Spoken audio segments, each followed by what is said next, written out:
Bullying adalah masalah serius yang berdampak negatif pada korban, pelaku, dan lingkungan sekitarnya. Bullying dapat menyebabkan dampak jangka panjang pada kesehatan mental dan emosional korban, termasuk stres, kecemasan, depresi, dan penurunan prestasi akademik. Nah, dengan kita menciptakan budaya inklusif di mana setiap individu dihargai dan dihormati adalah langkah krusial untuk mengatasi dan mencegah bullying. Kita harus paham apa itu artinya toleransi, apa itu menghargai, apa itu menghormati. Kita harus belajar bagaimana kita menghargai sesama tanpa membeda-bedakan agar tidak ada kasus bullying tersebut. Seperti yang kita ketahui, toleransi adalah sikap dan kemampuan untuk menerima dan menghormati perbedaan dalam pandangan, keyakinan, budaya, dan perilaku orang lain. Toleransi itu tidak berarti harus setuju dengan semua pandangan atau tindakan orang lain, tetapi lebih kepada menghormati hak mereka untuk memiliki pandangan dan keyakinan tersebut.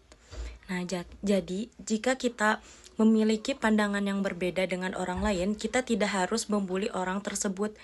Kita harus membuka pikiran kita, memahami apa sudut pandang dari orang lain tersebut. Kita harus menghargai sudut pandang mereka. Kita tidak boleh membuli mereka karena berbeda pandangan dengan kita.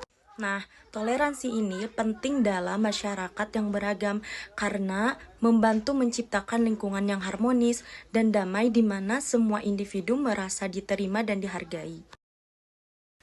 Nah, tadi kan sudah dijelaskan bahwa toleransi ini merupakan salah satu cara yang ampuh untuk mengatasi kasus bullying. Karena toleransi membantu menciptakan lingkungan yang inklusif dan mendukung di mana setiap individu merasa dihargai dan diterima.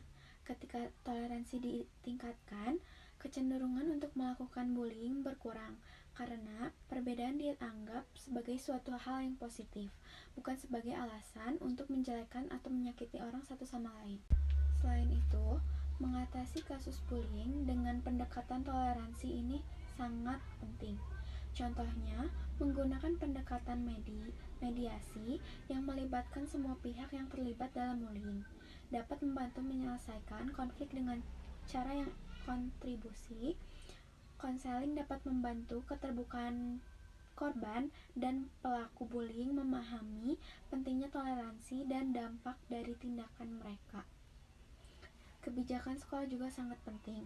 Contohnya, sekolah harus memiliki kebijakan yang jelas dan tegas terhadap bullying. Namun juga harus menyediakan kesempatan bagi pelaku bullying untuk belajar dan berubah melalui program pendidikan tentang toleransi. Contohnya, saling menghargai sesama teman. Maka dari itu, toleransi memainkan peranan penting dalam menanggapi kasus bullying. Dengan mendidik dan menguatkan nilai-nilai toleransi di lingkungan sekolah dan masyarakat, kita dapat menciptakan lingkungan yang lebih aman dan mendukung bagi semua individu. Upaya bersama dari guru, orang tua, siswa, masyarakat adalah kunci utama untuk menciptakan perubahan yang positif untuk menghilangkan bullying. Menurut pendapat saya, kita semua tentu sudah akrab dengan istilah bullying atau sudah ada yang pernah mengalaminya. Bullying adalah sebuah tindakan yang ditujukan untuk menghina, mempermalukan, dan mengintimidasi orang lain. Para pelaku bullying biasanya orang-orang yang tidak menemukan kebahagiaan dalam dirinya karena satu dan lain hal, hingga mencari tempat untuk meluapkan emosinya terhadap orang lain. Lalu, kita harus bagaimana ketika kita menjadi korban bully? Kalau bulinya sudah menyangkut fisik, maka solusinya harus segera dihindari sang pelakunya. Dan apabila terus berkelanjutan, maka dilaporkan kepada yang berwenang.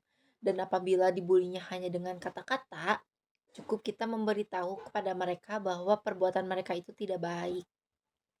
Atau bisa dengan mengingatkannya bahwa perbuatannya itu salah. Atau bisa dengan cara mendiamkannya. Karena mereka akan merasa senang ketika melihat kita terganggu. Dari bullying ini, kita belajar bahwa mencari pengobat rasa sakit dan pengakuan dengan cara berlaku kasar, menghina, dan meledek orang lain, maka itu adalah tindakan yang tidak bisa dibenarkan. Dan jika kita ingin menemukan kesembuhan hati, pengakuan, dan penghargaan dari orang lain, maka berusahalah menjadi orang yang bermanfaat dan menghargai juga orang lain.